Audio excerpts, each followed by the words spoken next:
Hello à tous et bienvenue sur un nouvel épisode du podcast Action Réservation, le podcast pour les acteurs du tourisme qui veulent attirer plus de voyageurs. Je suis Yen Bui, j'aide les acteurs du tourisme et plus particulièrement les hébergeurs touristiques à se connecter à leurs futurs voyageurs. Ici, on parle essentiellement de stratégies de contenu pour le web et les réseaux sociaux, mais aussi de partenariats, de stratégies d'influence et de personal branding.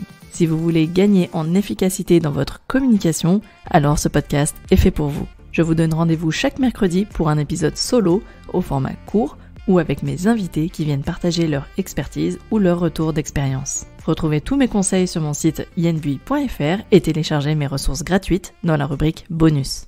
Aujourd'hui, j'ai vraiment le plaisir de vous partager un épisode un peu spécial. Il s'agit du replay audio du live de lancement de l'annuaire des influenceurs voyage et lifestyle en France que j'ai réalisé mardi 19 décembre en présence de nombreux participants que je remercie vraiment chaleureusement pour leur présence, leur soutien, leurs petits messages, voilà, les encouragements bien entendu.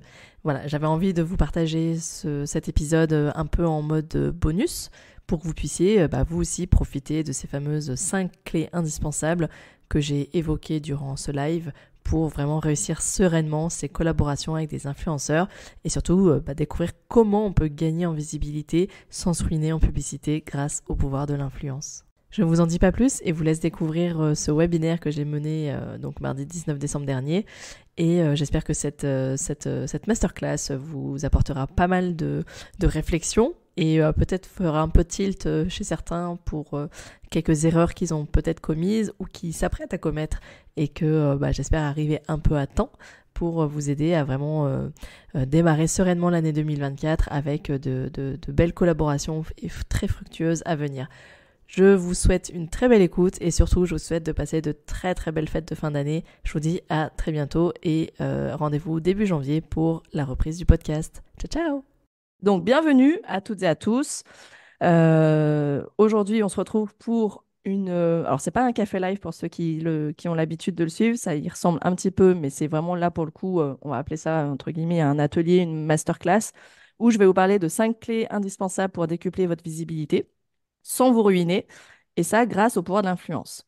Alors là où je suis vraiment ravie, c'est d'avoir en soutien dans les participants à la fois des destinations, à la fois des influenceurs et à la fois des acteurs du tourisme, donc des hébergeurs et des destinations qui ont testé l'annuaire des influenceurs, qui pourront éventuellement, s'ils sont toujours là à la fin, nous faire un petit feedback. Mais le feedback, vous l'aurez de toute façon dans le lien que je vous enverrai dès demain. Alors, petit point sur le planning. Donc, on est d'accord que vous êtes au bon endroit ce matin si vous êtes un professionnel du tourisme, et je crois que oui, et que vous souhaitez décupler votre visibilité sans vous ruiner en publicité. Et là, je vous partagerai quelques petites astuces d'anciennes community managers pour user un peu de créativité. Et puis, si vous avez des projets de développer des collaborations avec des influenceurs en 2024, là, c'est le but de la matinée. Donc, c'est de vous livrer des clés qui sont indispensables pour réussir sereinement. Ces clés, ce n'est pas que des clés auxquelles j'ai réfléchi seule. C'est vraiment des clés que j'ai construites en partenariat avec les influenceurs qui ont rejoint l'annuaire dès les débuts. Et je pense notamment à Ariane, que vous connaissez, de Itinéra Magica, qui fait partie, enfin, qui est la marraine bénévole de cet annuaire. Également pas mal échangé avec Lydie du blog Le Caillou Hibou, qui normalement doit aussi être dans l'audience. Et puis avec d'autres influenceurs avec qui on a pas mal échangé, Sophie notamment, on a pas mal échangé par mail aussi. Et puis certains qui ont été interviewés sur un podcast, j'en parlerai à la fin, un podcast dédié exclusivement aux futurs abonnés de l'annuaire, dans lequel à la fois des influenceurs, mais à la fois des acteurs du tourisme, des hébergeurs, des destinations vont partager leur retour d'expérience sur les collaborations. Alors, pour les personnes qui ne me connaissent pas et pour qui c'est la première fois que vous participez à un de mes lives, donc je suis formatrice, donc je suis Yen, formatrice en marketing digital uniquement pour les acteurs du tourisme, donc les hébergeurs touristiques et les offices de tourisme, les destinations. J'interviens essentiellement pour des organismes de formation justement dans le monde du tourisme. Par exemple, en Auvergne-Rhône-Alpes, là maintenant, je suis formatrice au sein de Trajectoire Tourisme, qui est donc l'entité pour la région Auvergne, également pour le département de la Haute-Savoie. Je crois que Caroline de IDT, donc Innovation Développement Tourisme, de la Haute-Savoie est également présente parmi nous. Voilà, donc moi, le but, c'est vraiment de me consacrer uniquement aux acteurs du tourisme qui veulent vraiment booster leur visibilité et attirer plus de voyageurs.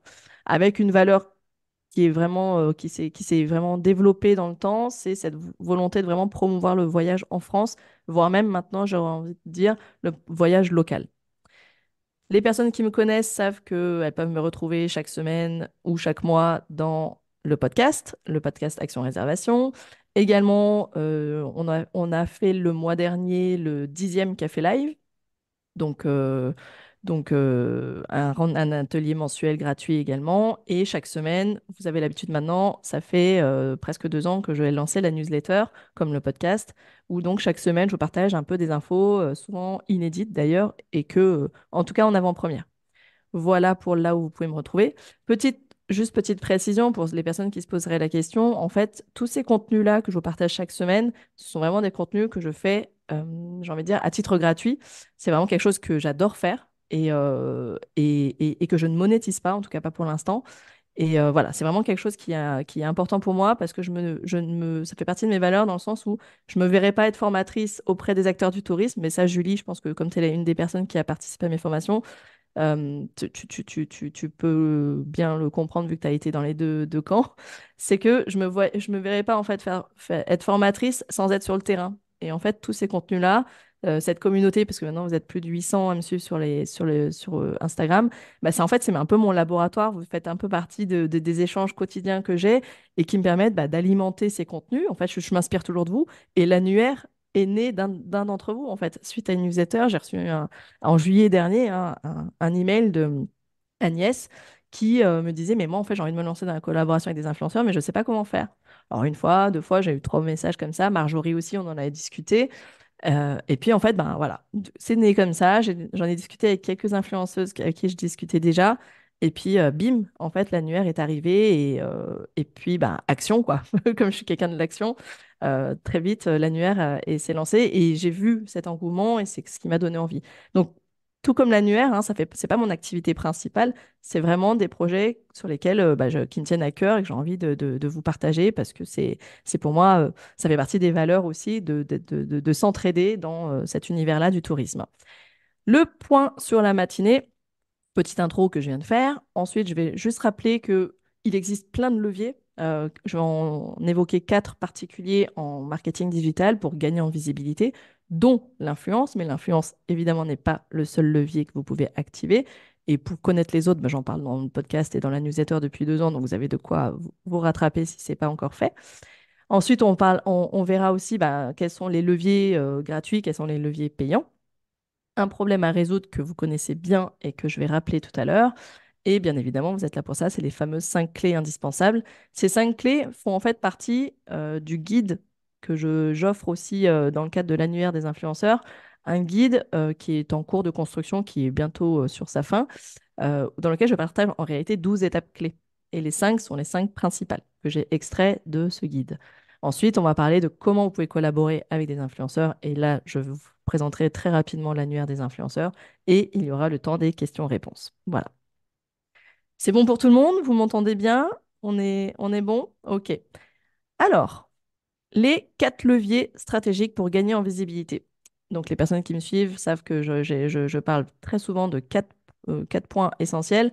Travailler son SEO, donc son référencement naturel. Et là, on parle de tout ce qui est donc naturel, donc ce qu'on appelle organique. Donc là, je pense notamment à tout ce qui va être rédaction web SEO, donc optimisé pour le référencement naturel, notamment dans le cadre d'un blog. Je sais que par exemple, Pascal du Pêche de Vigne qui s'est lancé dans le blog, il en est très content et visiblement, ça lui génère du trafic. Les newsletters, ça, je sais qu'il y en a de plus en plus qui se sont lancés parce que j'en reçois maintenant parmi vous. Des emailing, bon ça vous avez l'habitude, ça c'est des emailing plus promotionnels ou transactionnels. On peut travailler son copywriting, donc c'est-à-dire c'est sa technique de rédaction, que ce soit pour le web ou également pour les réseaux sociaux. Deuxième levier que vous pouvez activer, ce sont tout ce qui est campagne publicitaire, donc ce qu'on appelle le paid marketing, tout ce qui est marketing payant. Donc là, je pense aux campagnes publicitaires Google Ads, les Facebook Ads, d'autres campagnes publicitaires qu'on pourrait aussi, en dehors du digital, on peut penser aussi à tout ce qui est dans le print, donc dans les magazines, dans de l'affichage, des campagnes que vous pouvez mener en collaboration parfois avec les destinations. Donc, les offices de tourisme, certaines collaborent avec leurs hébergeurs touristiques et montent des campagnes mutualisées. On a en troisième levier tout ce qui va être réseaux sociaux, l'optimisation de vos réseaux sociaux, avec notamment la partie community management. Et là-dedans, je mets également la partie influence. Et quatrième levier que vous pouvez activer pour gagner en visibilité, c'est tout ce qui va être stratégie e-commerce, donc la réservation en ligne, la vente en ligne pour vous, mais la réservation, des stratégies d'affiliation et toute autre stratégie de partenariat pour booster vos réservations. Partenariat, ça peut être des partenariats locaux ou ça peut être des partenariats avec des marques aussi. Donc ça, ce sont quatre leviers de manière générale en marketing digital que vous pouvez activer, évidemment. Donc vous avez vu, il y en a des gratuits et puis il y en a des payants. Dans le gratuit, l'avantage du gratuit, c'est que c'est gratuit, mais ça prend du temps. Vous le savez, rédiger un blog, créer du newsletter, créer du contenu, ça prend du temps, mais au-delà de ça prend du temps en termes d'énergie, ça prend du temps aussi pour que ça accroche et que la visibilité se développe. Ça, vous avez bien remarqué que ça prend beaucoup de temps de construire une communauté, d'avoir des abonnés, etc. Et puis la partie payante, c'est que les résultats sont pas toujours pertinents. On n'arrive pas forcément toujours à mesurer aussi quand on a fait des campagnes publicitaires ou quand on a fait des campagnes d'affichage, par exemple, ou dans un magazine, vous avez pris un espace publicitaire. C'est difficile de mesurer les résultats et vous savez pas toujours si c'est vraiment pertinent, si ça a eu un réel impact. Donc, on est un peu en entre-deux et c'est là où, justement, arrive justement dans l'entre-deux, de mon point de vue, c'est cette stratégie, en fait, avec des créateurs de contenu, des influenceurs. Alors, pour la petite histoire, pourquoi on utilise les deux termes? C'est que les influenceurs, c'est le terme, c'est ce qu'on attend, en fait, des créateurs de contenu. Quand on est un hébergeur touristique ou une destination, on veut faire appel à des influenceurs parce qu'ils ont un pouvoir d'influence. Mais les influenceurs, eux, se voient plutôt comme des créateurs de contenu et ne se revendiquent pas toujours comme des influenceurs. C'est pour ça que j'utilise souvent les deux termes. D'un côté ou de l'autre, certains préfèrent le terme créateur de contenu, ce qui est effectivement le cas. Donc au milieu, on a ce réseau d'influence qu'on peut travailler. On peut travailler avec des influenceurs, donc des blogueurs par exemple. Dans l'influence, on peut aussi penser à la presse. La presse est un levier d'influence aussi. Et puis, il y a tous les partenariats stratégiques qu'on peut faire avec son office de tourisme ou avec d'autres entités ou avec des acteurs locaux aussi de sa destination. Donc là-dedans, c'est vraiment le cœur de ce qu'on va évoquer ce matin. Et la problématique que vous me demandez très très souvent par mail ou en message privé, c'est OK, je veux gagner, mais rapidement. Là, il y a vraiment dans cette question-là, cette problématique-là, il y a vraiment le terme de rapide. Comment je fais pour gagner en visibilité très rapidement? Et surtout quand je suis en phase de démarrage, ce qui est la plupart du temps le cas pour ceux qui me suivent, ou que ça fait 2 ans que vous êtes vraiment mis sur les réseaux et que vous voulez gagner rapidement en visibilité. D'ailleurs, c'était le cas de Marie du Mas des Écoliers dans l'épisode qu'on avait enregistré, le premier qu'on avait enregistré ensemble avec Marie l'année dernière, l'épisode numéro 25, où justement Marie qui se lançait a clairement partagé ses expériences avec des influenceuses qui lui ont permis de booster son compte Instagram, notamment au travers de jeux concours aussi. Et puis il y a la notion, bien évidemment, de maîtrise du budget. On n'est pas, enfin, vous n'êtes pas même des destinations, forcément des destinations avec un gros budget. C'est pas aussi parfois parce qu'on est très connu qu'on a un gros budget. Les budgets des offices de tourisme proviennent de subventions la plupart du temps, et de cotisations. Donc le budget n'est pas illimité. Du coup, il y a vraiment cette notion de dépenser le moins possible, mais dépenser intelligemment. Donc là, c'est vraiment l'enjeu de ce matin, c'est d'essayer de répondre à cette question-là. Donc gagner rapidement en visibilité tout en maîtrisant son budget. Et donc on arrive, donc là vous voyez, je suis passée de je me arrache les cheveux à finalement je retrouve un peu le sourire. Je savais pas trop comment illustrer ça, alors je me suis dit que j'allais mettre ces petites photos. Donc là avec ces fameuses clés qui sont vraiment des conseils à appliquer quand vous voulez vous lancer dans un projet de collaboration. Et donc, pour reprendre un peu cette balance entre comment je fais avec du contenu, avec des leviers qui sont gratuits mais qui prennent du temps, versus des leviers qui sont payants mais où les retours sont pas toujours très pertinents, au milieu de ça, on a justement ces fameux créateurs de contenu qui vont vous proposer de mettre en place des campagnes d'influence. Alors, certaines vont être rémunérées, d'autres pas. Mais dans l'idée, c'est que vous reteniez qu'il y a vraiment au milieu, voilà, des créateurs de contenu, à la différence de la presse, où la presse, vous ne la payez pas, mais vous ne la, entre guillemets, vous ne maîtrisez pas non plus l'information, la diffusion du contenu, tandis qu'avec un influenceur, c'est une collaboration, donc, entre guillemets, vous avez votre mot à dire aussi. C'est-à-dire que vous pouvez décider de ce que vous avez envie de mettre en avant, alors que le journaliste, lui, décidera seul ce qu'il a envie de mettre. On fait déjà cette petite nuance entre la presse et les influenceurs de type blogueur. Alors, la clé numéro un, c'est comment bien définir, c'est déjà non, c'est même pas comment, c'est il faut bien définir l'objectif d'une collaboration. Comme dans toute stratégie marketing de manière générale, vous le savez pour ceux qui me suivent, je pars toujours de c'est quoi ton objectif. Quand tu te lances dans une action, euh, pour qu'elle soit, pour qu'il y ait une satisfaction et qu'il y ait une notion de succès à l'arrivée, il faut un objectif. Donc pourquoi il faut bien définir l'objectif? Un, c'est pour gagner du temps et je dirais même plus pour ne pas perdre de temps. Et si on veut obtenir des résultats rapides, plus on sait où on veut aller, plus on atteint plus facilement la destination et en tout cas en évitant toute déception. Donc le pourquoi c'est important de définir l'objectif, c'est vraiment une question de gain de temps à l'arrivée pour avoir des résultats aussi les plus pertinents possibles. Et comment on arrive à définir l'objectif de sa collaboration? C'est en se posant les bonnes questions. Très souvent, quand je fais parfois des séances, des visios avec certains d'entre vous, des fois on se prend un café virtuel ou parfois j'échange simplement un message privé avec certains d'entre vous, bah, je vous pose toujours la même question, hein, c'est pourquoi tu fais ça?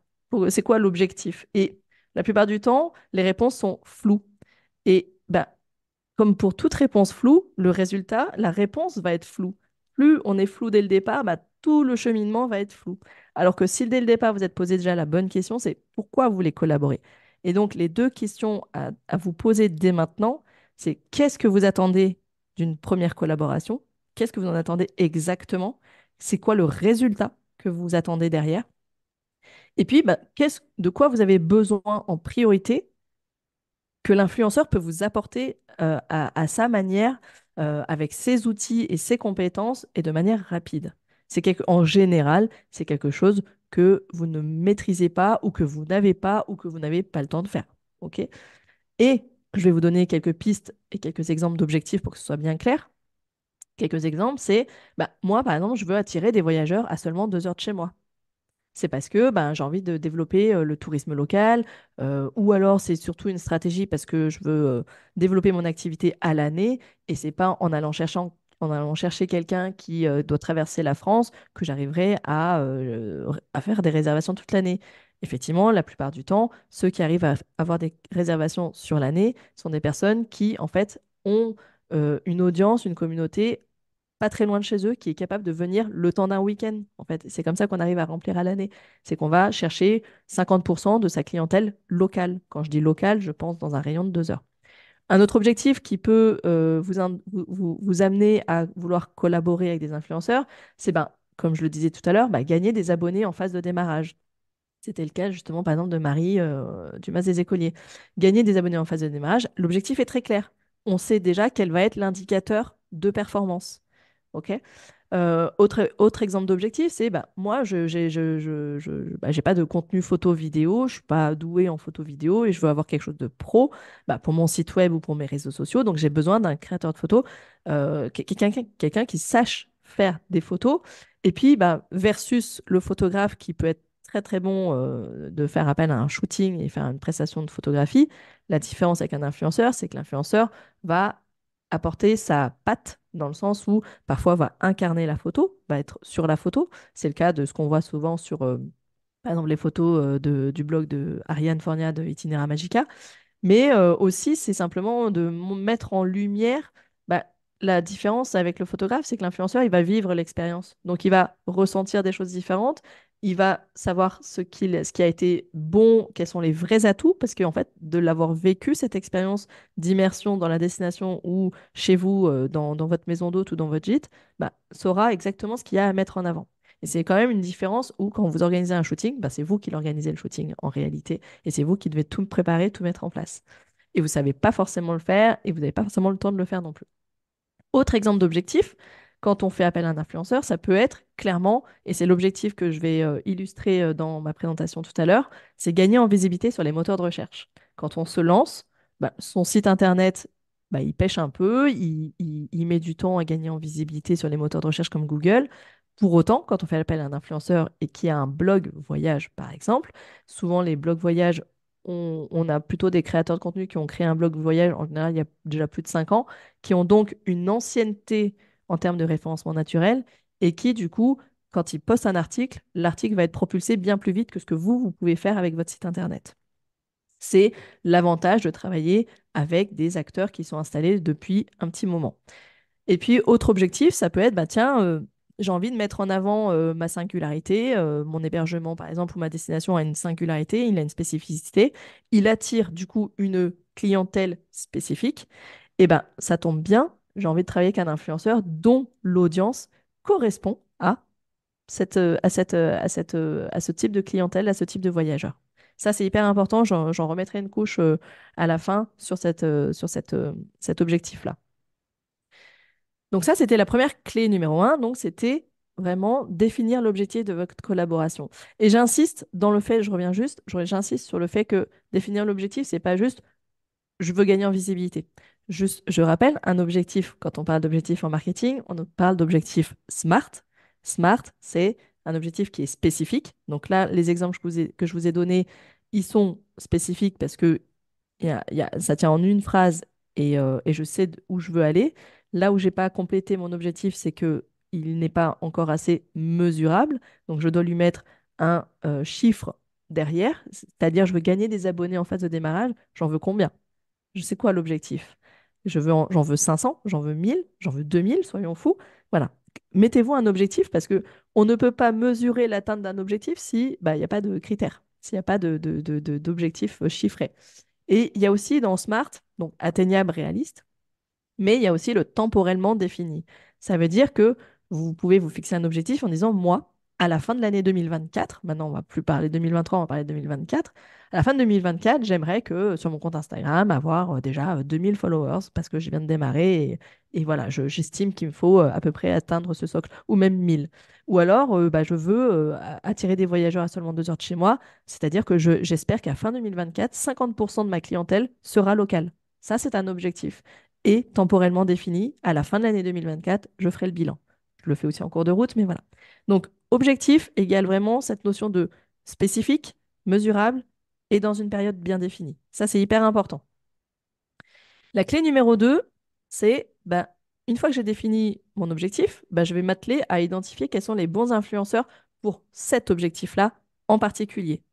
Et c'est là où, la plupart du temps, je vois passer des grosses bêtises, des grosses erreurs, et ça a été le cas notamment de quelques hébergeurs avec qui j'ai discuté et qui en ont témoigné hein, d'erreurs qu'ils ont réalisées, et qui, à mon avis, va se retrouver chez la plupart d'entre vous, et c'est pour ça que je tiens vraiment à vous mettre en garde là-dessus. Alors pourquoi il faut identifier les bons influenceurs? Encore une fois, bah, pour vous faire gagner du temps de recherche. Aller directement chercher quelqu'un qui correspond à votre objectif va vous faire gagner un temps précieux. Si l'objectif, c'est, par exemple, bah, d'obtenir des photos et des vidéos de qualité professionnelle, eh ben, vous n'allez pas regarder le nombre d'abonnés. C'est pas ça qui va faire que vous allez avoir des belles photos. Ce qui va faire de belles photos, c'est le contenu. Vous allez vous atteler à regarder quelle est la qualité des photos, vidéos de cet influenceur. Vu que c'est votre objectif, vous allez avoir que ça en tête. Et du coup, bah, comment on peut identifier les bons influenceurs? C'est de se fixer les bons critères de recherche. C'est un peu comme quand vous allez sur Google. Si vous commencez à en fait ne pas avoir d'objectif, pas d'avoir d'intention de recherche très précise, vous allez finir par errer sur le web. Alors que si vous voulez gagner du temps, bah, quand vous allez par exemple chercher une recette, quand vous allez chercher quelque chose, vous avez une intention de recherche qui est très claire. Parce que vous avez un objectif à la fin. Là, par exemple, je dis n'importe quoi, on est le 19 décembre, peut-être que vous êtes en train de vous demander quelle bûche de Noël vous allez faire. Si vous cuisinez, si vous cuisinez, il y a Sylvie qui rigole parce que je suis sûre que tu es dans cette optique-là. Et du coup, bah voilà, vous allez chercher une bûche de Noël et peut-être même précisément au chocolat.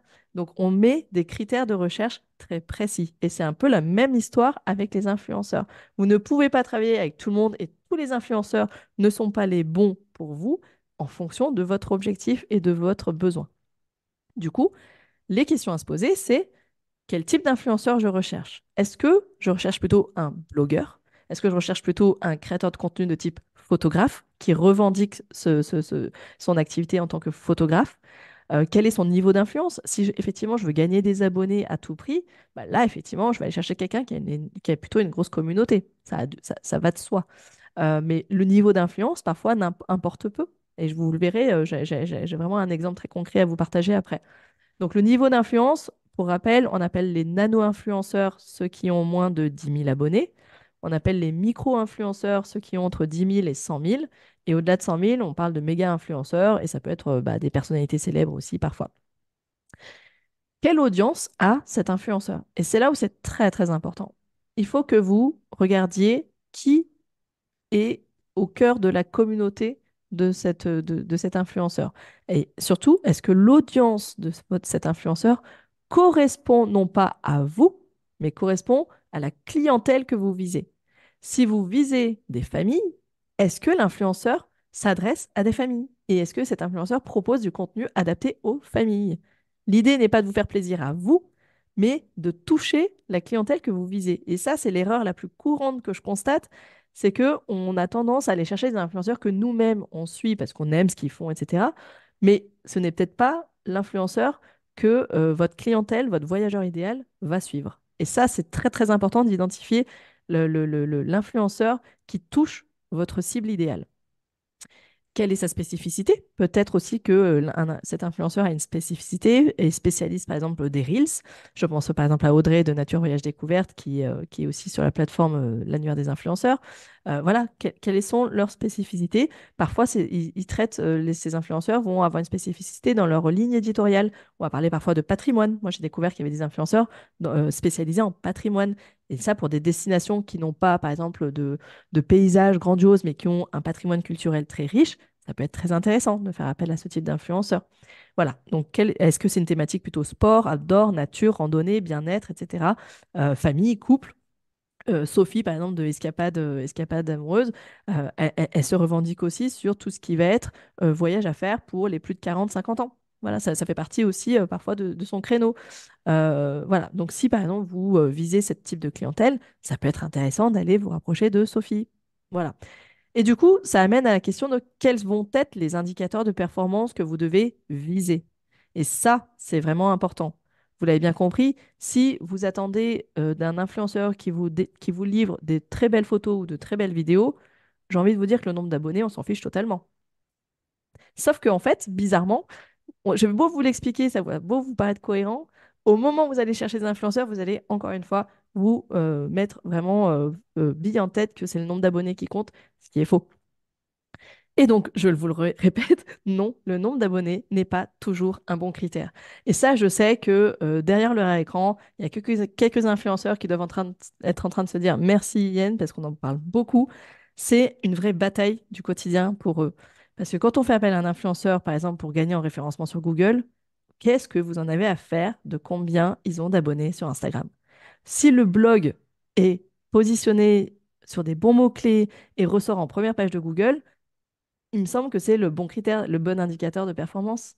Donc voilà. Ça, c'était pour la clé numéro 2. Et donc, je terminerai par vous répéter ce message que le bon influenceur pour vous, c'est vraiment celui qui a une communauté engagée, donc qui interagit, qui réagit. Et je dis bien engagée, et pas une communauté qui s'est construite grâce uniquement au jeu concours, qui correspond parfaitement à votre voyageur idéal. Attention, le nombre d'abonnés ne veut rien dire. On va s'intéresser à ce qu'on appelle le taux d'engagement, c'est-à-dire combien il y a d'interactions en moyenne. Donc une interaction, c'est un j'aime, un commentaire, un partage. Combien j'ai d'interactions en moyenne par poste, divisé par le nombre d'abonnés. En sachant que c'est pas parce que j'ai 100 000 abonnés que mes 100 000 abonnés vont voir à chaque fois mes publications. L'algorithme ne le montre pas à tout le monde. Mais ça vous donne une moyenne et faites-le sur plusieurs postes pour mesurer le taux d'engagement et de voir si effectivement la communauté de cet influenceur réagit, interagit. Ça sert à rien que d'avoir 100 000 abonnés si personne finalement ne commente et ne réagit. Ça veut dire qu'en fait, ils ne lisent pas ce contenu. D'accord? Donc, ce n'est pas une bonne chose. Voici pour les deux premières clés, donc objectif et en fonction de l'objectif, c'est d'identifier les bons influenceurs par rapport à notre objectif et de vraiment se focaliser sur les bons indicateurs de performance adéquats en rapport à notre objectif. Et on passe à la clé numéro 3 qui est de, une fois que vous avez identifié les bons influenceurs, et vous le verrez, vous pourrez le faire avec l'annuaire, bien évidemment, vous allez ensuite prendre contact et clarifier ensemble le besoin et de valider si une collaboration peut se faire. Et là, vous allez du coup pouvoir finalement valider en amont si votre sélection était bonne et ça va vous éviter d'aller vers des déceptions. Du coup, il vaut mieux à la limite s'arrêter dès la prise de contact et se dire, ah, en fait, j'ai peut-être fait une erreur de ciblage. Ça arrive, c'est pas grave, mais au moins, vous n'êtes pas allé au bout de la collaboration et pour vous rendre compte à l'arrivée, que c'était un mauvais casting. Ok? Là, vous êtes dans la phase justement de casting. À vous de sélectionner. Comme quand on fait un entretien d'embauche, quand on veut recruter, c'est un peu pareil. On sélectionne des profils et on essaie de trouver le bon profil. Voilà. Et donc, comment on va trouver ces bons profils? On va essayer de reformuler le besoin avec la personne pour être sûr que cette personne, cet influenceur, a bien compris notre démarche. Et aussi savoir qu'il y a un bon feeling, parce que le feeling, là, j'en parle pas clairement, là, je parle vraiment de la partie un peu plus technique, mais le relationnel est hyper important. On est dans des métiers, dans le tourisme, des métiers de relationnel. Vous êtes là tous parce que vous aimez le contact humain, il faut que le contact humain soit bon avec l'influenceur, sinon ça ne marchera pas. Ok? Quand bien même aussi professionnel soit-il, si ça ne matche pas des deux côtés, il n'y aura pas d'envie, il n'y aura pas de plaisir et ça va se ressentir. Donc le feeling est hyper important. Du coup, pour ça, voilà, les actions vraiment standards que vous feriez dans la vie courante, un appel téléphonique, on prend contact, on prend un peu la température. On discute, on attend que l'influenceur nous reformule clairement notre demande pour voir s'il a bien compris, si il ou elle a bien compris. Et puis, surtout, on va demander un devis détaillé. J'insiste vraiment sur le devis détaillé. On ne donne pas carte blanche comme ça à l'influenceur en disant, bah oui, vous venez, vous voyez ce que vous faites. Non, vous avez un objectif. Et qui dit objectif, c'est-à-dire que derrière, il y a des indicateurs de performance où en tout cas, il y a une attente précise sur les livrables. Les livrables, comme je vous disais, en fonction de l'objectif, ça peut être, eh bien, je veux gagner des abonnés, peut-être que du coup, là, le livrable va être quand même un jeu concours. Ou je veux des photos vidéo, les livrables, c'est quoi? C'est avoir une session de droit d'utilisation sur 10 photos exploitables sur mon site web et sur mes réseaux sociaux. Ça doit être écrit noir sur blanc sur un devis. J'insiste. Parce qu'il n'y a que le devis qui fera foi.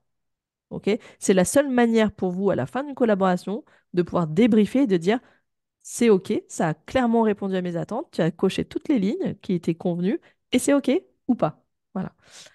Donc le devis détaillé. Certains font des devis, certains font des contrats de collaboration.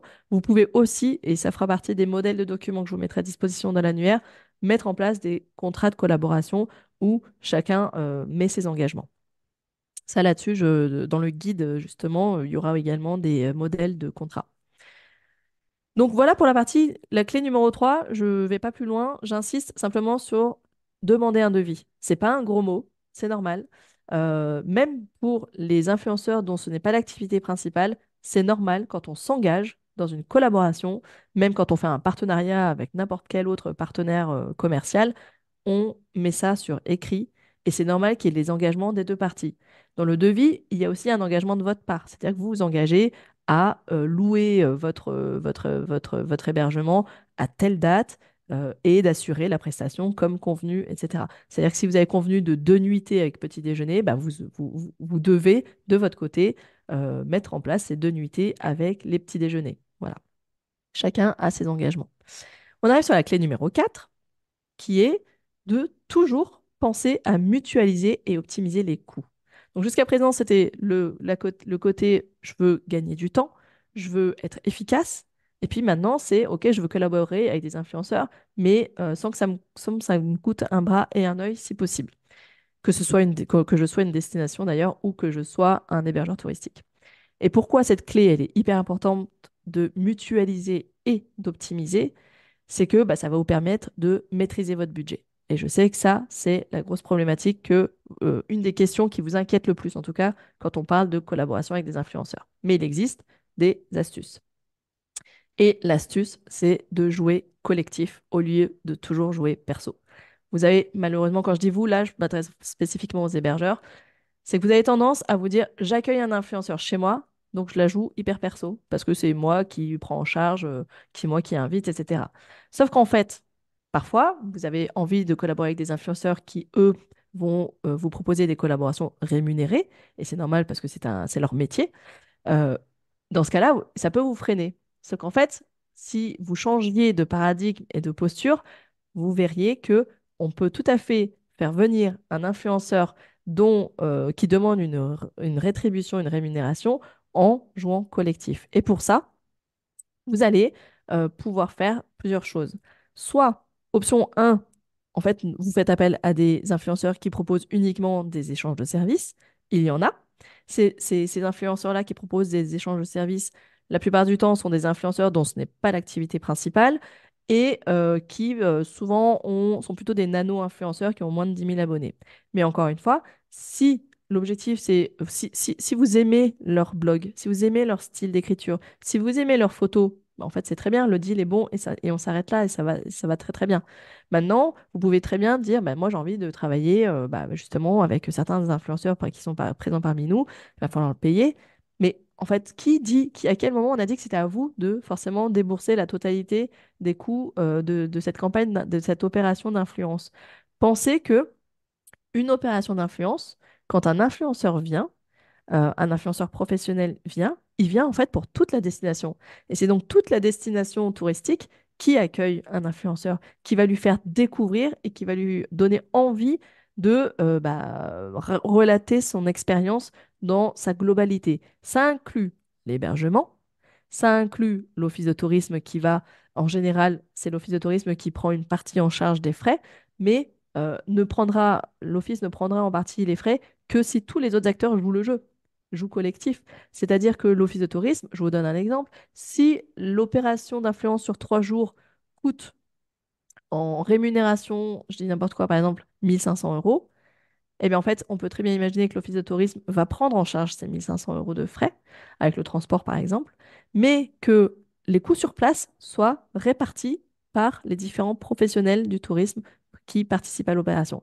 Donc, l'hébergeur touristique va par exemple s'engager à faire de la gratuité, par exemple. Et là, comme ça, vous êtes certaine d'accueillir cet influenceur chez vous. Les restaurateurs aussi, parce que voilà, on va parler aussi de où se restaurer quand on est dans telle région, telle destination. Bien évidemment, il y a les activités à tester. Il y a aussi tout ce qui est visite, les sites touristiques, les rencontres aussi avec des artisans, par exemple. Donc tout ça contribue en fait à mutualiser les coûts. Et donc le coût d'un influenceur, d'un coup, ce n'est plus vous qui le portez, c'est toute la destination qui va le porter. Et du coup, ça divise clairement les coûts. Et ça, beaucoup d'entre vous, vous oubliez de jouer collectif très souvent et du coup, vous abandonnez. Alors qu'en fait, il suffirait simplement d'en discuter autour de vous, d'en discuter avec votre office de tourisme référent, d'en discuter avec les autres acteurs qui peuvent potentiellement faire vivre une expérience inédite, originale pour un influenceur. Et quand je parle d'optimiser les coûts, donc là, c'était le mutualiser les coûts. Et quand je parle d'optimiser les coûts, c'est que quitte à faire venir un influenceur sur la destination qui est cofinancé par votre office de tourisme, c'est-à-dire qu'il va par exemple prendre en charge la rémunération de l'influenceur et pourquoi pas les frais de transport parfois, bah, quitte à en fait finalement bloquer l'agenda de l'influenceur, qu'est-ce qui vous empêche à ce moment-là, parce que les coûts annexes sont déjà absorbés par la destination ou mutualisés, répartis par l'ensemble des acteurs, pourquoi ne pas en profiter pour dire, bah, quitte à ce que tu viennes, bah, prends un jour de plus et ça, c'est à mes frais. Et là, tu viens pour moi un jour de plus. Et là, c'est pour moi. Et du coup, bah, par exemple, je vais te payer des prestations en contenu photo, mais ceux-ci, ils seront pour moi et pas pour la destination. Et là, je paye. Mais comme en fait, tes frais de déplacement, tes frais de rémunération sont déjà pris en charge par la destination, moi, je te prolonge une nuit, mais en fait, les coûts sont absorbés. Vous voyez? Et là, vous optimisez le temps de présence de l'influenceur. Ça, évidemment, c'est une discussion à avoir. C'est un partenariat. C'est donc des échanges à avoir avec l'ensemble des parties prenantes, donc les hébergements, les offices de tourisme, les restaurateurs, les activités, les sites touristiques, etc. Qui est prêt en fait à jouer le jeu? C'est hyper important. Et ça se ressentira et ça nous fera des beaux articles de blog, ça nous fera des belles vidéos où on sera vraiment en immersion dans votre région. Ça change totalement la donne. Encore faut-il simplement se donner la peine de sortir un peu de chez soi et d'aller discuter et d'essayer de trouver des bons deals. Ok?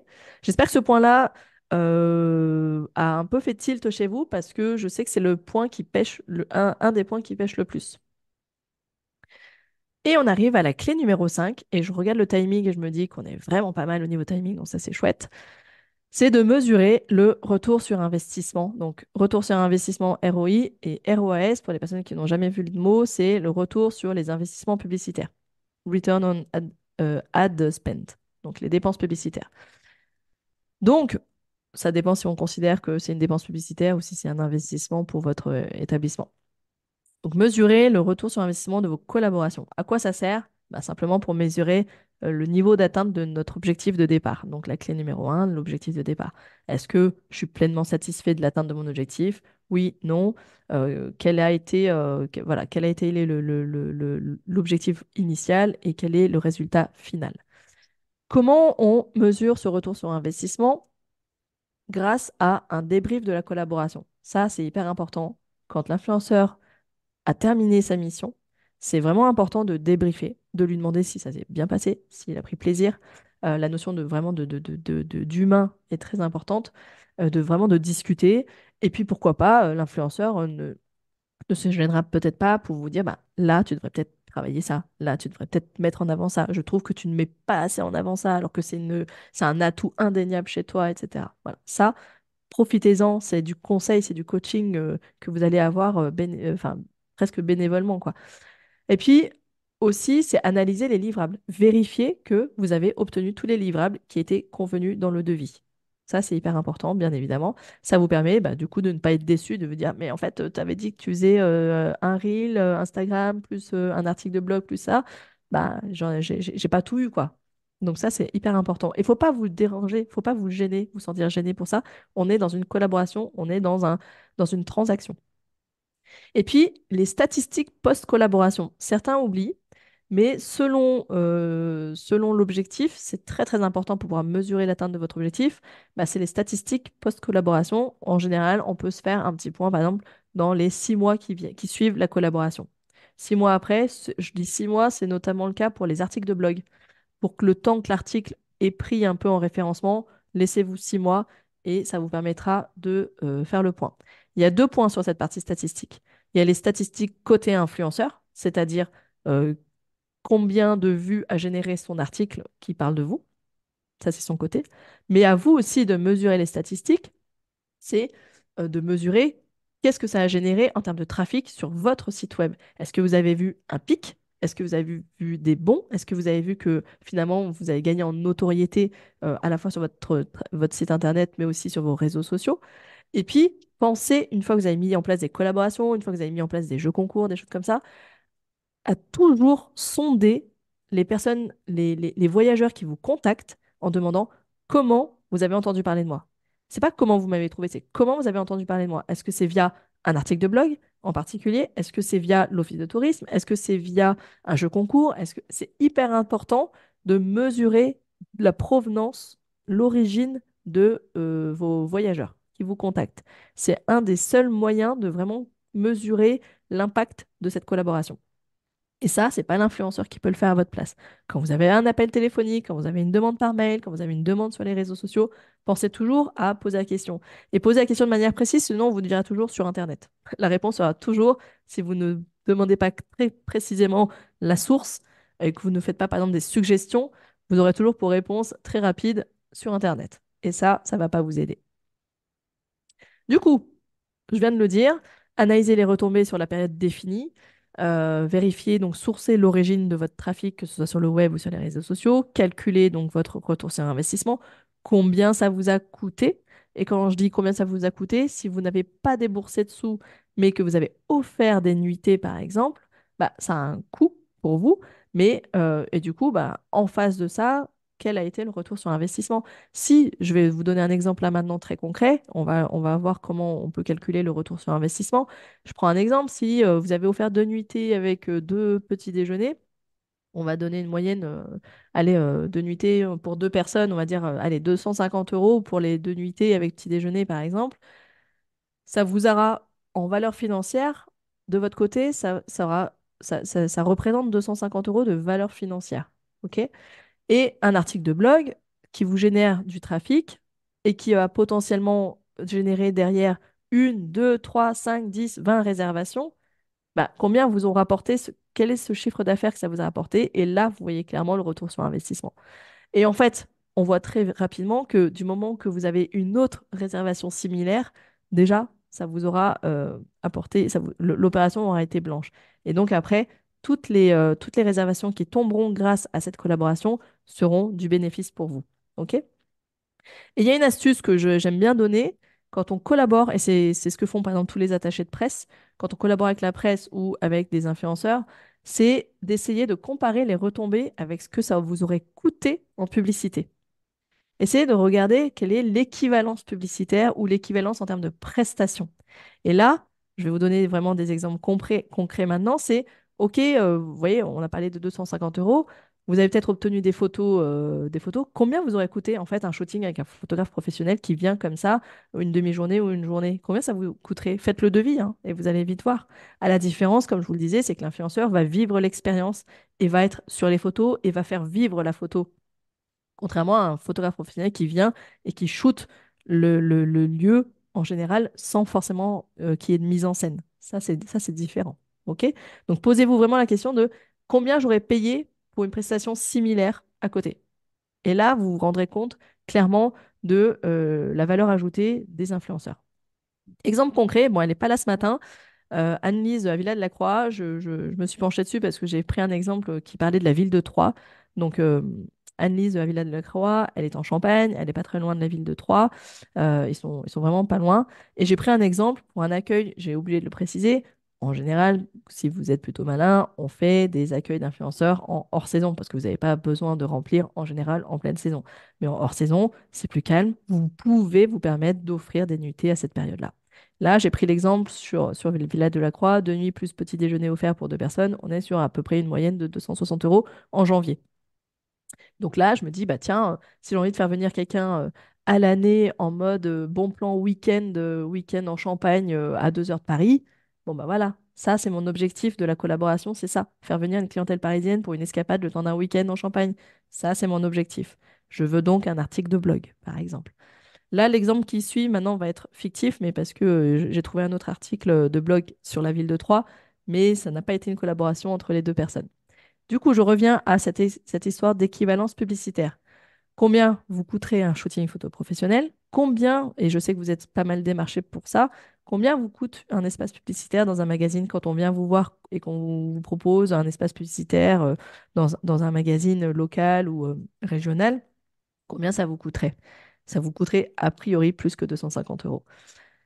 Et du coup, la vraie question, c'est quelle va être la portée de cette collaboration en termes de visibilité. Et c'est ça où on a un peu du mal à mesurer parfois avec, par exemple, un espace publicitaire.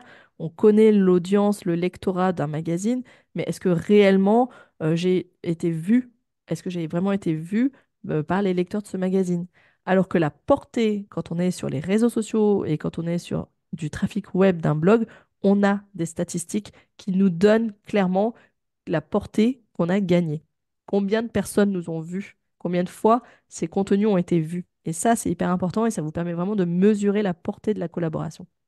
Je reprends mon petit exemple. Là, donc là, c'est devenu fictif maintenant. L'exemple de livrable, c'est, comme je disais, bah tiens, Annelise qui dit, et pourquoi pas un article de blog qui parle d'un bon plan week-end en Champagne, avec des activités à faire à Troyes, avec des photos de mon hébergement, donc ça fait partie du deal, je veux un article de blog et 5 photos, et évidemment une mise en avant de mon hébergement au sein de l'article. Et là, ça tombe bien, j'ai trouvé, mais c'est un pur hasard, j'ai trouvé le blog de Fabienne Dager qui est sur l'annuaire des influenceurs. Et en fait, j'ai tapé, comme vous pouvez le voir, je ne sais pas si vous voyez bien, mais j'ai tapé comme mot-clé dans Google visiter la ville de Troyes. qui est donc pas... Ça, c'est une intention de recherche d'un voyageur qui se dit, tiens, je vais visiter la ville de Troyes. Je suis pas en train de chercher un hébergement, je veux visiter la ville de Troyes parce que ben, peut-être que je vais rendre visite à quelqu'un qui habite à Troyes et du coup, je me demande ce que je vais pouvoir y faire. Du coup, l'exemple de livrable, ça va être un article de blog qui s'intitule Que faire à Troyes en un week-end. Et le terme week-end est hyper important parce que ça veut dire que je n'ai pas toutes, j'ai pas des semaines entières à y consacrer, j'ai que 2 jours sur place. Du coup, on m'a fait une sélection et ça c'est chouette. On voit dans le titre 5 activités à ne pas manquer quand vous venez à Troyes le temps d'un week-end. Et ça, c'est un article qui a été écrit par Fabienne, non pas en collaboration avec la Villa de la Croix, mais pour la petite info, je donnerai une petite anecdote derrière. Cet article-là, il est en première page sur Google quand vous tapez la visiter la ville de Troyes. En tout cas, c'est ce que j'ai trouvé ça hier. Un article qui a été écrit, vous le voyez, en mars 2023. Vous le voyez peut-être pas, mais c'est écrit en mars 2023. On est en décembre, donc 6 mois après. Non, pardon, 9 mois après. Il est en première page Google. Mais peut-être qu'il l'était déjà il y a plusieurs mois en arrière. Donc ça, c'est un exemple concret que, OK, un article de blog, du coup, vous allez être dedans. Et c'est un contenu qui amène du contenu vraiment utile et pertinent pour la personne qui le recherche. Cette personne, elle se demande vraiment qu'est-ce que je peux visiter à Troyes parce que je dois y aller ou j'ai prévu d'y aller. Et donc, là, je vais vous montrer par A plus B que bah, cet article de blog qui est donc en première page Google, il est écrit par Fabienne, qui a un blog, qui pourtant sur les réseaux sociaux n'a que 479 abonnés Instagram, n'a que 1600 fans sur Facebook, mais pour autant a 23 000 visites mensuelles par mois. Donc, visites mensuelles, pardon, sur son blog. Voilà, elle touche 23 000 personnes qui ont, qui sont en quête d'idées de voyage. Et c'est là où c'est très, très, très, très important, c'est cette notion d'intention de voyage. Ces influenceurs attirent des personnes, ont une audience qualifiée de personnes qui viennent chercher de l'inspiration pour leur prochain week-end, leurs prochaines vacances. Et c'est là où c'est important, ce que je vous disais au début, c'est d'arrêter de vous focaliser sur le nombre d'abonnés mais focalisez-vous sur le vrai critère de performance que vous recherchez en fonction de votre objectif. Si là, je reprends mon exemple, c'était d'être référencé en première page sur Google, grâce à cet article de blog, vous allez l'être. C'est pas votre site qui l'est, mais comme c'est un site qui est bien, qui a de la notoriété, qui parle de vous et qui fait des liens vers votre site internet, vous allez gagner en notoriété sur le web. OK? Je ne vais pas vous faire un cours sur le SEO, mais clairement, il n'y a pas de secret. Quand un article est en première page Google, qui parle de nous, qui fait des liens de redirection vers notre hébergement, en général, on gagne en visibilité et on gagne en réservation. Et pour la petite histoire, pour avoir échangé avec Fabienne hier sur cet article-là, l'hébergeur qui est mentionné dans cet article, eh ben, il a de la chance parce qu'en fait, elle a fait cet article alors que c'était un voyage personnel. Donc, il n'y a même pas eu de collaboration réelle, c'est un voyage perso. Et vous voyez que les influenceurs, même sur leur temps perso, font quand même des articles de blog et ne se gênent pas pour mettre en avant des hébergeurs, quand bien même ce n'était pas dans le cadre d'une collaboration. Voilà pour cet exemple. Je voulais un exemple qui soit très parlant, très frappant. J'espère que l'effet escompté est au rendez-vous. Mais focalisez-vous toujours sur le seul indicateur de performance qui compte, vraiment en fonction de votre objectif. Pour résumer les 5 clés indispensables, je vous les redonne. Numéro 1, on définit clairement l'objectif de sa collaboration. Tant qu'on n'a pas défini un objectif de sa collaboration, ça ne sert à rien d'aller chercher des influenceurs parce que ce n'est pas eux qui mènent la barque de votre activité, c'est vous. C'est vous qui êtes aux commandes de votre activité. C'est à vous de savoir quelle est votre stratégie. Ok. De quoi vous avez besoin, il n'y a que vous qui le savez. Et enfin, quand vous avez défini l'objectif, c'est d'aller identifier effectivement, là, cette fois, les bons influenceurs pour votre objectif. Et donc, le bon influenceur, c'est celui qui a l'outil qui va vous permettre d'atteindre cet objectif. Ça peut être l'article de blog, ça peut être la communauté, etc. Clarifier ensemble ce besoin et vérifier que ça colle, qu'il y a un match, que ça fonctionne et que justement cet influenceur que vous avez identifié peut répondre. Et un bon influenceur éthique va vous dire, je suis désolé, je suis pas la meilleure personne. Certains le font plutôt que vous dire, bah oui, je pourrais te prendre ton argent ou oui, je pourrais venir profiter d'un séjour, mais en réalité, ce que tu attends, je suis pas sûre d'être en mesure de te le proposer. Par contre, il y en a d'autres qui sont peut-être meilleurs que moi. Par exemple, peut-être sur la vidéo, sur les Reels, Instagram, c'est peut-être pas ma spécificité. Par contre, je te propose de collaborer avec telle autre personne, tel autre influenceur qui est beaucoup plus connu pour ça. Moi, ma spécialité, c'est par exemple les articles de blog, etc. Pensez à mutualiser et optimiser les coûts avec les différents acteurs locaux quand vous faites venir des influenceurs chez vous. Dans le cas d'échange de services, ça s'y prête peut-être moins, mais dans le cadre d'un influenceur à rémunérer, là, la mutualisation et l'optimisation des coûts est vraie. Et j'ai plein de destinations qui ont témoigné sur le podcast qui, justement, parlent de cette émulation collective, en fait, hein. C'est un accueil collectif. Et ben, l'influenceur, quand il arrive, il se sent accueilli par tout le monde. Et ça change clairement la donne. Mesurer le retour sur investissement, la cinquième clé, mesurer le retour sur investissement de collaboration. Donc, si je reprends mon exemple de tout à l'heure, pour 260 euros que m'ont coûté les 2 nuits, et cet argent, je ne l'ai pas sorti de ma trésorerie, euh, ça m'a coûté, mais c'est la valeur financière que ça représente.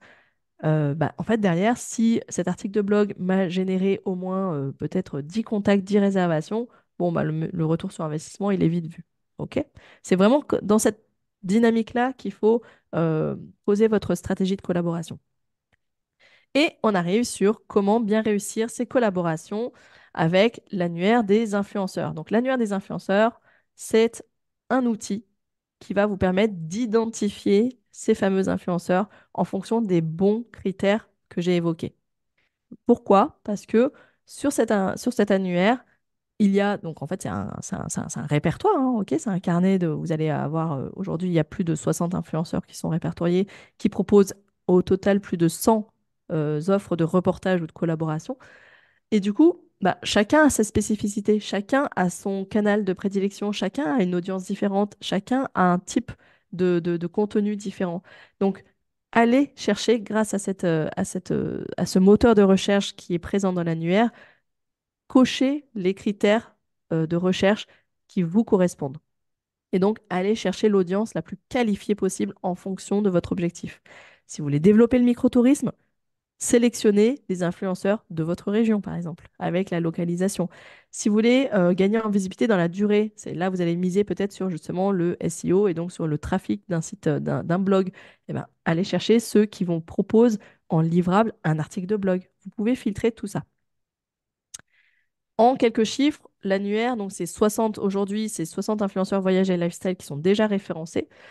40% d'entre eux sont des micro-influenceurs, donc qui ont plus de 10 000 abonnés et moins de 100 000. Il y a en tout et pour tout, pour l'instant, plus de 100 offres de collaboration. Alors moi, j'appelle ça des reportages sur l'annuaire, mais ça correspond à un reportage égale une proposition de collaboration, hein. J'utilise les deux termes sur la plateforme. 60% des collaborations proposées sont dans le cadre d'échanges de services et 40% sont dans le cadre de partenariats rémunérés à l'heure où je vous parle. Ça va peut-être évoluer. Plus il y aura d'influenceurs, plus le nombre d'échanges de collaborations va évoluer et du coup, ces chiffres seront peut-être plus bons dans quelques mois. Les différents filtres de recherche disponibles, pour revenir sur ce que je vous disais, pour bien identifier, sélectionner par son niveau d'influence si c'est un critère qui compte pour vous, par la région, si le critère local, tourisme local est un critère qui compte pour vous, ou aussi par région, parce que l'audience que vous cherchez, la clientèle que vous visez est peut-être installée en PACA ou en Bretagne ou je ne sais où, et du coup sélectionnée par région. L'objectif de collaboration est un critère de recherche que j'ai mis sur l'annuaire. C'est-à-dire, si vous voulez des photos, vous pouvez dire mon objectif, c'est d'avoir des photos. Vous voulez un article de blog, vous pouvez dire mon objectif, c'est ça. C'est les différents objectifs que j'ai évoqués tout à l'heure. Par type d'hébergement aussi. Tiens, moi, je suis un hébergement insolite. Je vais sélectionner toutes les collaborations qui sont OK pour venir séjourner dans un hébergement insolite. Je suis un gîte ou un gîte d'étape ou un gîte ou un camping. Je vais sélectionner ce critère et je vais identifier tous les influenceurs qui ont dit qu'ils étaient OK pour venir. Ça, c'est très important. Ça va vous faire gagner du temps dans le sens où n'allez pas contacter quelqu'un si, par exemple, j'ai n'importe quoi, vous avez un camping. Je dis n'importe quoi, vous avez un camping. Les personnes qui n'ont pas envie de séjourner dans un camping, n'allez pas les contacter pour leur proposer un séjour en camping. Elles ont clairement formulé qu'elles n'avaient pas ce souhait-là. Ça va vous faire gagner du temps d'aller directement vers les personnes qui ont envie de collaborer avec votre type de destination ou votre type d'hébergement. Sélectionner évidemment par prix, c'est possible, et par mots-clés. Un mot-clé sur l'annuaire des influenceurs, c'est une thématique en fait. Tiens, je recherche quelqu'un qui a une spécificité dans la nature, la randonnée, la famille, les couples, les voyages en couple, etc., le patrimoine, la culture, le sport, etc. Donc ça, chaque influenceur a saisi une dizaine de mots-clés par offre de reportage qui représente le plus. Et puis, ben, comme l'objectif c'est de prendre contact, vous avez bien évidemment un outil de messagerie qui est interne à la plateforme. Où vous allez pouvoir communiquer directement via un outil de messagerie et communiquer avec cette personne pour ouvrir la discussion, échanger. Et puis à la fin, quand vous avez fait une collaboration, vous allez pouvoir noter et évaluer un influenceur si vous le souhaitez pour lui laisser une note comme vous faites, comme vous en recevez vous-même sur Google ou sur vos autres canaux. J'arrive bientôt à la fin de la présentation. Juste pour terminer sur l'annuaire des influenceurs, vous allez, en plus d'un abonnement, retrouver des ressources exclusives qui sont donc le podcast qui est réservé aux abonnés. C'est des épisodes que, comme on est en lancement, je vais diffuser demain, exceptionnellement demain pendant une semaine, donc du 20 au 27 décembre. Les premiers épisodes de ce podcast vont être en accès libre pendant une semaine et ensuite ils retourneront en accès privé. Ça, c'est juste la petite mise en bouche, le petit apéro que je vous sers pour les fêtes de Noël pour vous donner un ordre d'idée du podcast. Et puis il y a d'autres épisodes qui vont arriver en janvier pour alimenter ce podcast et ceux-là, ils resteront en accès privé. Vous pouvez également bénéficier d'un rendez-vous bonus de 30 minutes avec moi en visio si vous souhaitez qu'on parle ensemble de cette stratégie de collaboration que vous voulez mettre en place en 2024. Ça, il n'y a pas de souci. Si vous posez des questions sur l'objectif, si vous avez fait une sélection d'influenceurs mais vous voulez mon avis, etc., ça, c'est tout à fait possible. En vous abonnant, vous avez droit à ce rendez-vous bonus de 30 minutes. Le guide PDF dont je vous ai parlé, c'est un guide que vous aurez. On parlera également de la réglementation. J'en ai pas parlé dans ce live, mais il y aura un point sur la loi influence, sur tout ce que vous devez, quelles sont les obligations quand on collabore en termes de, de mentions obligatoires. Ça, ce guide, il va sortir en janvier, d'ici quelques jours. Également, je vous ai préparé donc un modèle de contrat qui va arriver et une checklist aussi pour bien vous préparer à l'arrivée d'un influenceur. Tout ce qu'il ne faut pas oublier, toutes les questions à se poser, les éléments, les informations à lui transmettre, etc. pour réussir sereinement votre premier accueil d'influenceur. Et maintenant, place